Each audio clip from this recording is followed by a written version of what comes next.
We have been duped by feminism, sexual liberation, and antidepressants. We have been told that we are powerful and free now as women, but we feel tired, wired, and bitter. We're mostly eating right, exercising and meditating, wrangling to do lists, and arranging playdates. And yet there's a haunting hollowness beneath the huge complaints. What if I told you that there is a huge storehouse, a reservoir of energy inside of you that has not been tapped, that you could feel light and pulsing, excited and alive in ways that a wellness lifestyle cannot deliver, that you could trust yourself, that the world could feel safe, and that unexpected and expected delights could start to illuminate your path. No coach, therapist, doctor, or guru required. Just you learning to get real, present, and attentive with you. I feel like I'm here to matchmake your inner parts for the greatest love affair ever written. I want to help you learn first where you're buying eggs from the hardware store, which is the source of all pain. I want to help you master entering through the upset, which is the only spiritual practice you'll ever need, and to get real comfortable putting on your villain crown, which is, in my opinion, the key to true power. And then you'll attune to your inner yes so you can live the life defined by the specific pleasure of who you are. I am so excited to announce my latest book called The Reclaimed Woman, which is available for pre-order now. So if you head to the link in show notes, you can learn more about bonuses, events, and companion offerings. And I cannot wait to see your gorgeous face on the path.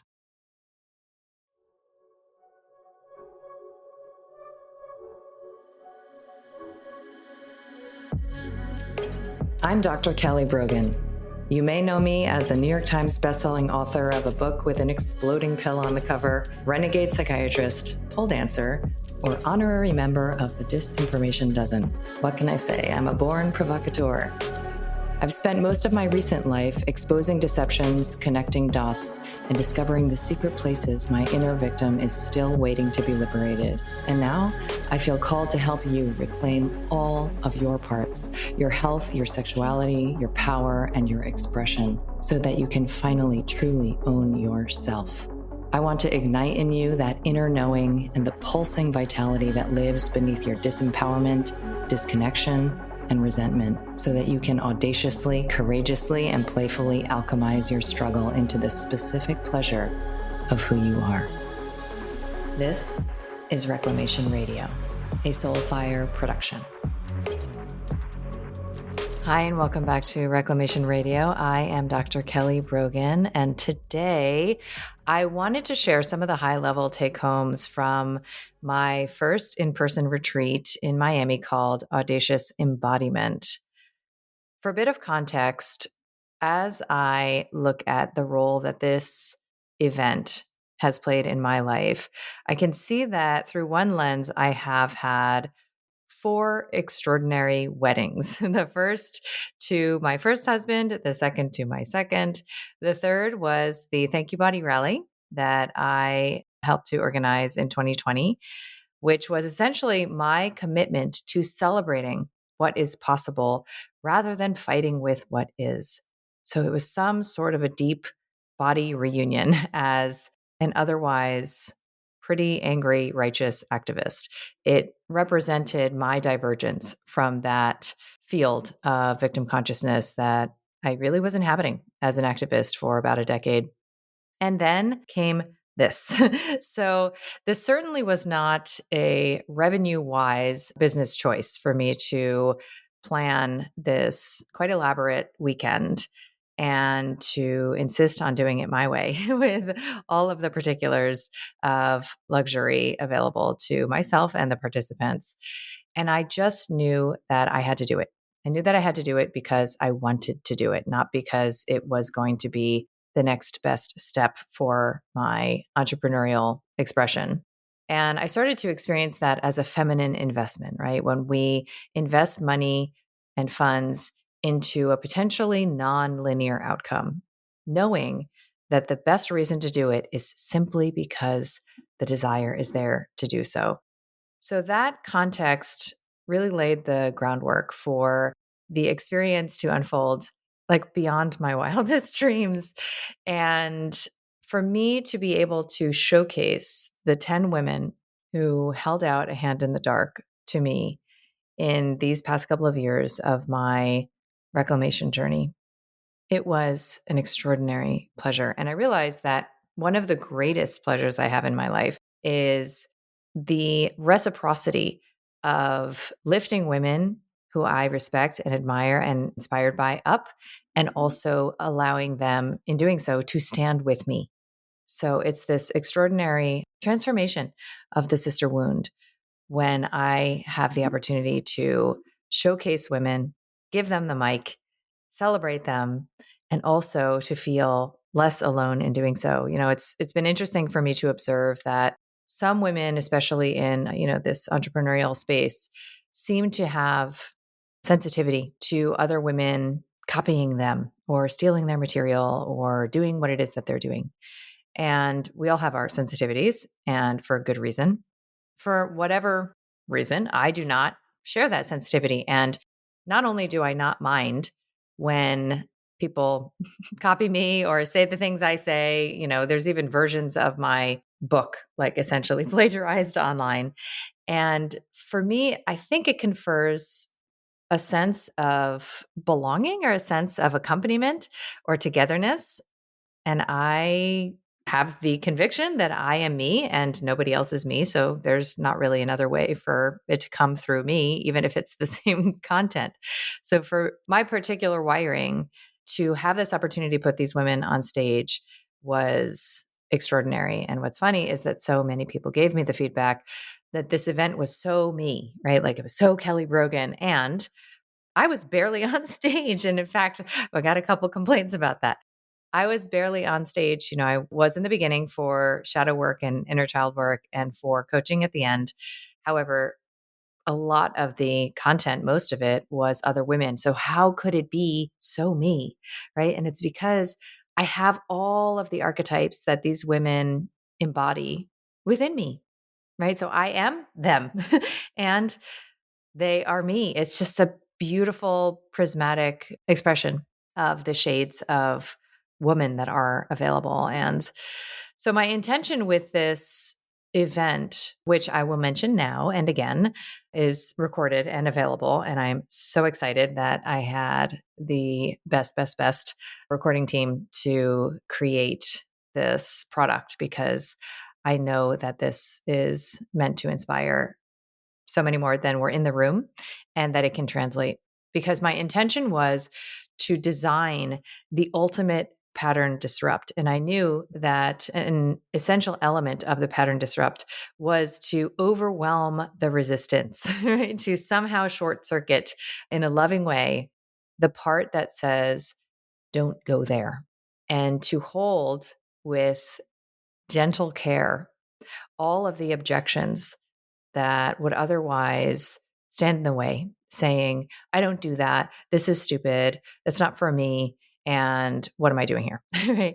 And so I slotted and timed these experiences to be relatively bite size, but also deep, right? So also deep end.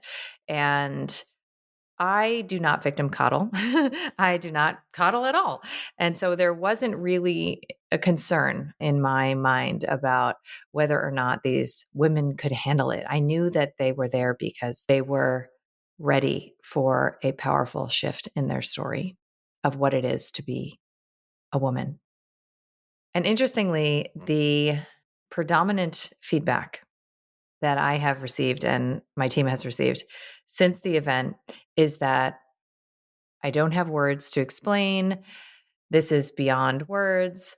There is no way for me to articulate, right? And over and over again, I started to feel like, well, that's not exactly the best testimonial. What happened? How did you feel? And I soon realized that's what happens when women are in their bodies. They actually lose their words. Imagine, right? Especially for someone like me, to lose your words, to not be able to articulate, to not be able to explain. Some of the deepest, most cosmic experiences of life are ephemeral in that way, are beyond what we can commit to logos. And it seems like that was achieved. So I wanted to share a bit about how that was achieved and what the ingredients were, especially if you are in a place in your life where, as a woman, you are feeling like you're half living, where you're feeling like there is a glass wall between you and the experience you, quote unquote, should be having of your life. You know, I should be happy. I should be content. I should be fulfilled. And somehow I'm just in survival mode. What's wrong with me? We get to this place where the persona that we have built up is no longer going to feel sufficient. And to disrupt that is to lay fresh snow on the mountain and to be able to ski entirely new tracks. And the ingredients of that disruption include, I would say, two primary elements. One is expansion of the permission field. So, to create the conditions where you get to be, act, or otherwise behave in a way that you never thought you were allowed to. Now, this could be, some sort of horrific trial, that you're pushed beyond what is tolerable to your system into an experience that ultimately feels violating. That was certainly not my goal.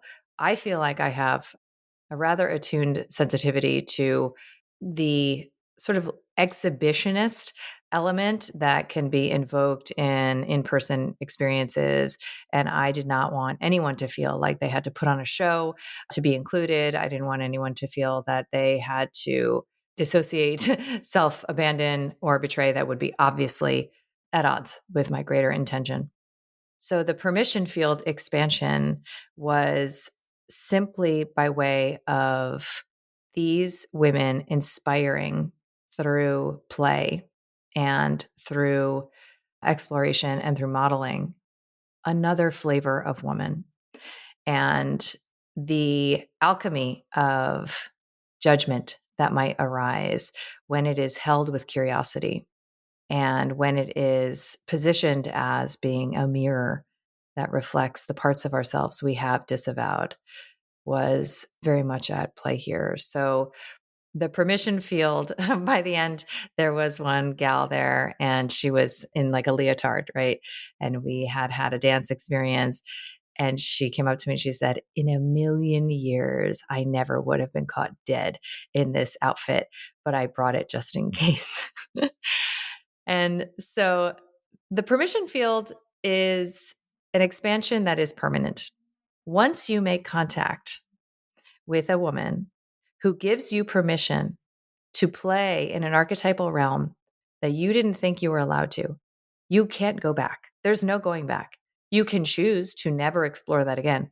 However, now you know that it's in you as a part of your resource library, that you can draw from in the future. And the other element is what it is to what I call choose life. So, a lot of the family constellation work that I have done and that I featured through my friend Amerlee, I have a podcast interview with her in this series. A lot of that work is about the experience that we have when we stand in our place and we find where we belong and we sever and resolve any loyalties to our ancestors who have their own burdens, their own struggles, their own conflicts and stories that we end up living on repeat. Right. So when we stand in our place and we resolve these loyalties and we express gratitude for the life that we have been afforded, through these ancestors. And we understand that we are here to live our own experience. There is a resolution of what she calls a compensation towards death, right? That when we are looking backward into the past members of our family and we are concerning ourselves with holding their burdens, right? So maybe you had a grandfather who was financially destitute, and now you find yourself in these patterns of financial struggle. That loyalty does not have to be yours to bear. But when you are in that pattern, subconsciously, it's been transferred down to you. You are in this death oriented experience of yourself. When you stand in the shoes that you belong in, you orient forward towards your own life experience with clear adult eyes. And so the experience of self alignment, when we no longer appease and find security through these alliances with others in violation of our own needs, in betrayal of ourselves, we are choosing life. We are turning towards all of the elements of ourself and saying yes, yes to all of it. We are also choosing life when we find new ways to move energy through this system. And I think that is chiefly available through dance and through song. And it's quite literal that the more energy you can move through your body in these ways, the more life force you have access to. When you meet shame walls, when you meet aspects of yourself that you have rejected, there is energy locked up behind that shame wall that you can claim. And there are always creative gifts that spring forth once that energy is liberated. This is another way to choose life, to choose your life, and to allow your God spark, to ignite, to allow that channel to open, and to recognize that as a woman, you are here to channel that energy through your body. It's actually what you're here for. And it is the greatest pleasure and delight to move these energies through, including the whole spectrum of emotions. I heard David Data say the other day that I said that like he said it in conversation to me. It was in one of his programs. He said, men have three emotions: good, bad, and okay, relative to the, absolutely encyclopedic variety of emotions that women experience and run through our bodies. So, at my recent retreat, Audacious Embodiment, I really studied what we all had in common as holistic wellness truther girlies who are drawn to the concept of embodiment.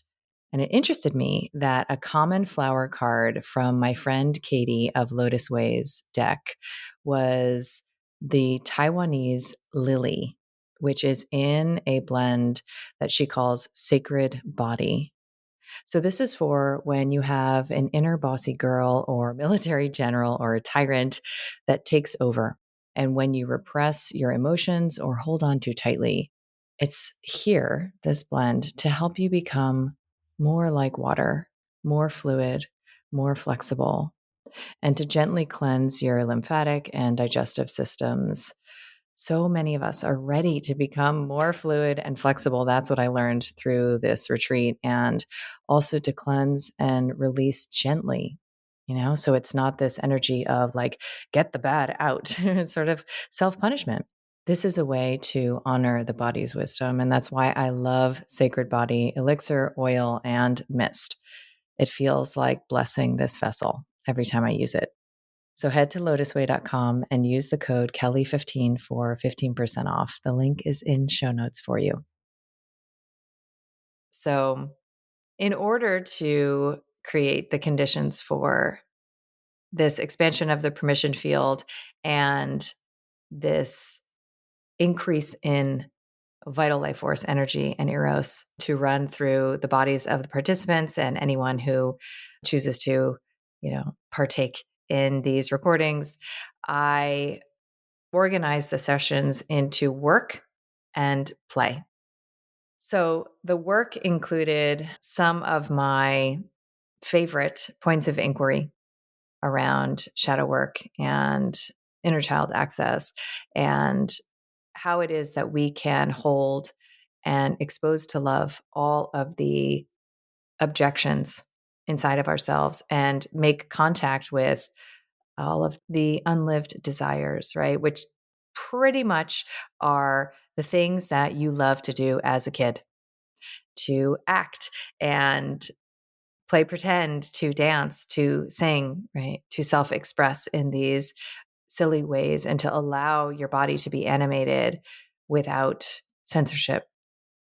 Then we worked with Family Constellation in one of the biggest groups I have heard of and that Amarly worked with. And it was, as always, mind blowing to me. I just simply cannot articulate. It's one of those wordless things for me. How this modality can be what it is. I'm like a religious zealot about it.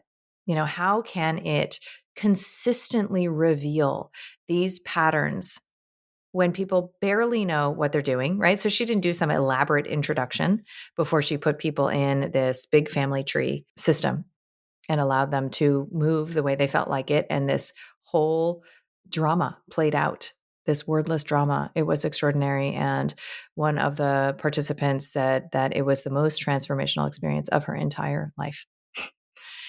So, witnessing that, I don't know if you have heard of the show Another Self. It's a Turkish show on Netflix that depicts this. And I think when you see it depicted, you get a sense for what family constellation is capable of organizing in your system.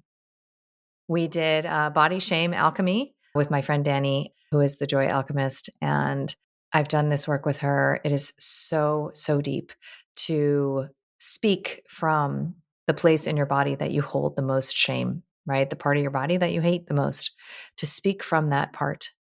And then to allow, other women, first of all, that exercise in and of itself is extraordinarily powerful. And then to allow other women to hold that literally part of your body with you as you welcome it back in. We worked with Osho dynamic meditation, which again was one of the more profound fields created as this big group of women doing this quite ancient practice that my girlfriend Akasha walked us through in her extraordinarily powerful way. And there is, in the stages of Osho dynamic meditation, which is something that I practiced with her for the first year and a half of the pandemic. Very necessary for me. And in the stages of the Osho dynamic meditation practice, which some practitioners actually do daily, believe it or not, there is one of the stages which is a catharsis. And, when I was standing in the room with 100 women wailing and screaming and laughing and otherwise, moving this deep energy that was very strategically built up through the previous stages of the practice, I thought, if somebody walked in now, they might think that this is a really reckless and irresponsible thing to do with women, just to sort of like foment all of this expressed negative energy, like for what? And that's why I would have thought the same thing. And that's why I think this is one of the only responsible methodologies for true catharsis, right? Is actually in the specific flow of Osho dynamic meditation and his belief, apparently, that these stages are necessary to get you to that place of stillness. You have to move all of this out before you even have a prayer of actually effectively meditating. And so then a lot of the rest of the weekend was play. So we did some foundational work on Betty Martin's Wheel of Consent and this exercise that River Roaring took us through, which helps to identify with your hands. So it's waking up the hands, whether you are taking touch or receiving touch, right? So understanding that there are two directional vectors of touch when most of the time we imagine that somebody who is touching another person is giving them touch. But there's also taking touch, which mostly we don't identify with other than when we pet our pets, right? But this is a very, very important reclamation because it's part of dark eros to understand that with consent, taking touch is an entitlement and it is an extreme source of pleasure, erotically and otherwise. And when we pretend that we are giving and what we're getting is because we're giving and enjoying somebody's receiving, we're missing an entire quadrant. So it's very profound work. And it was very important to me that that be included. We did some ancestral song with Hanalei, and it was interesting to me because there was an exercise in pairs where, we were supposed to do this sort of call and response, let's say like improvisational exercise. And I had done this in some of my singing lessons before. And I remember the first time that I was asked to do it, it's like on a Zoom song lesson. I wanted to close the computer. I was so exquisitely uncomfortable. I thought I could die.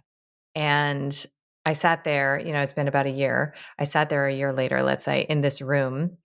And and one of my girlfriends was in that moment of like, oh my God, are you kidding me? I don't want to do this.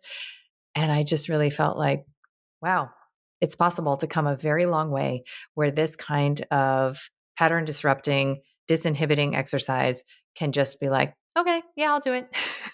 When it was once something that terrifying. And then we moved through song together, and it is, as ever, so beautiful to have that experience with other women in a group setting. So then I had my pole teacher, Ellie, teach basic body rolls and hair whips. And my teacher and friend, Wendy, teach basically like a sensual routine. Very basic, very simple, but very powerful.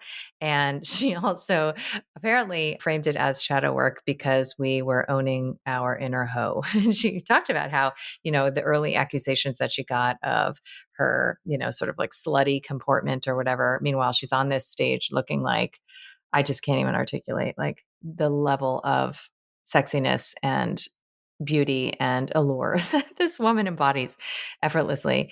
And, she talked about the early days of her sensitivity to that and her moment where she recognized, what if I am, right? What if I am that? And I call that wearing the villain crown, right? What if I am that? And how liberating it could be. And so that felt like an important practice. We also twerked with Simone from Boss Chick Dance Workout and really accessed the powerful way in which hip movement, especially like that, but also, from African dance lineage, can like ignite, I think, probably Kundalini, right? And it's framed as this like sort of ratchet, like club, move or whatever. And meanwhile, I think it's one of the deeper practice, like spiritual practices that I engage. And of course, I don't know why it is so delightful to me to imagine that I'm like the first. It's probably part of my like, uniqueness striving or something from childhood, but that I'm the first to ever do a thing, right? So there was, by the end of this experience, a huge part of me that was like, this has never occurred before. In a room, there has never been back to back twerking and Osho practice, for better or for worse, or this special combination of practices, right? And forms of expression. And these are all of the tools, not all of them, but these are all tools, let's say, that are available to us as women to express and access, these dimensions of ourselves through. So with Madeline Moon, we did improvisational acting and, turning into theatrical expression. The parts of ourself that are as of yet incompletely expressed, but that are necessary to express in order to experience what we desire in love. And the crown jewel of the event was something I will leave to viewership. Okay. And leave to those of you who are curious enough to invest in the experience in its totality to witness, because I did not plan this. I was as shocked as everyone in the audience when my agreeing to be a demo model, if you will, for Kimmy Inch, who was there to talk about sub and dom polarities. She calls them leader and follower polarities within ourselves. When that demo turned into one of the most powerful experiences of my adult life. I'll just drop it like that because she is a master in this realm and she's a dominatrix for that reason. And she really clearly walks the walk because the moment that she took the stage, we all felt it. And she demonstrated something on me that I think is one of the more powerful examples, living examples of how BDSM and conscious kink can transmute pain and shame in the space of minutes because of the organization of energies, right? Into a Dom and a sub. She was Doming me. And because of the openness and surrender and vulnerability that the submissive or the follower agrees to bring to bear. And because also of the somatic elements, right? So this was an impact play demo, spanking demo. And you might think like, well, what does that have to do with anything? Who cares? Isn't that just, sensations you feel in your body? And part of the medicine of this kind of practice is that it keeps you in your body when you might otherwise dissociate, right? If you are prone to going up into your head, which I think pretty much describes most of us, impact play has the potential to keep you in your body so that you can fully open to the experience at hand. It was next level. It was not an erotic experience. It was not meant to be. And that's why I think it's such a powerful demo of what is possible through this orientation and this practice. So I feel so enlivened myself. I feel so much more life moving through my body because of this experience that I had with these women. The safety that we can confer to each other, right? My teacher Omrapani says that, women in groups can contain each other, right? Just as a man can. The safety that we can confer and the inspiration, right? The ways that we can catalyze the reclamation of life force for each other. It's very available. This is a weekend experience and was described as once, those women reclaimed their words, it was described as life-changing. And it's because of the readiness that so many of us are feeling for this pattern disrupt and for this change in story. I came home and after my friends left and I was in the house by myself, I sat on the couch and I thought, oh, okay, I'm just going to reflect on the experience and, just sort of cozy up here for a minute.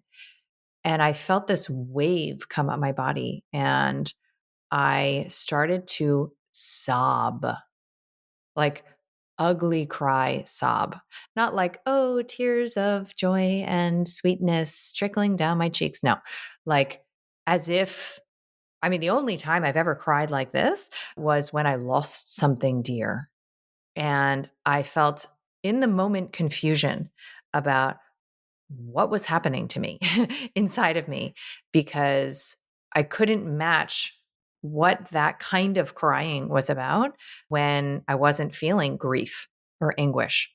And I recognized that I was just moving energy. I was actually just feeling love.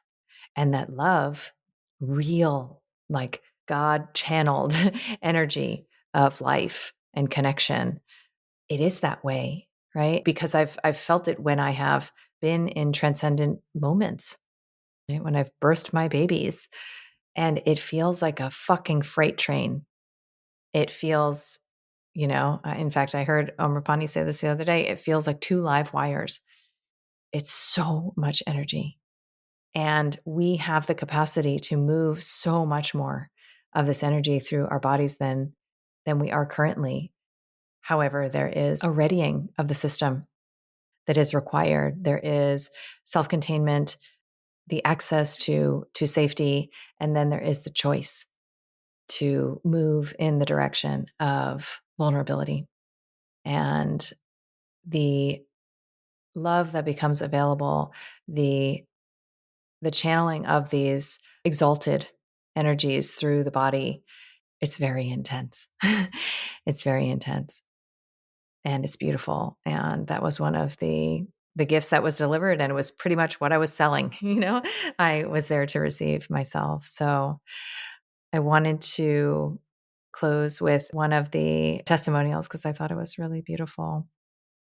And this is from, her handle is Winter Sophia Ra. So she says, this past weekend, she opened the door, invited me in, and gave me permission to open my heart, move my body and dance, heal my mother wound, say no, say yes, use my voice, honor, respect, and admire men, honor my own courage, meet my dominance and my submission, meet my edge, and go past it. She introduced me to a community of beautiful women on the same path. She gave us all permission to be fiercely feminine by showing us many beautiful and amazing examples of what fiercely feminine looks like and inviting us to find our own way by leading the way. Thank you to Kelly Brogan and all the audacious women who showed up this past weekend for being you. So with that, I invite you to check out the recordings and offer yourself this experience. Please let me know what you think. And if you vibe my particular curation of the many faces of fierce femininity that are available to us for inspiration, for modeling, and for guidance around what is possible for each and every one of us to embody. All right, until next time.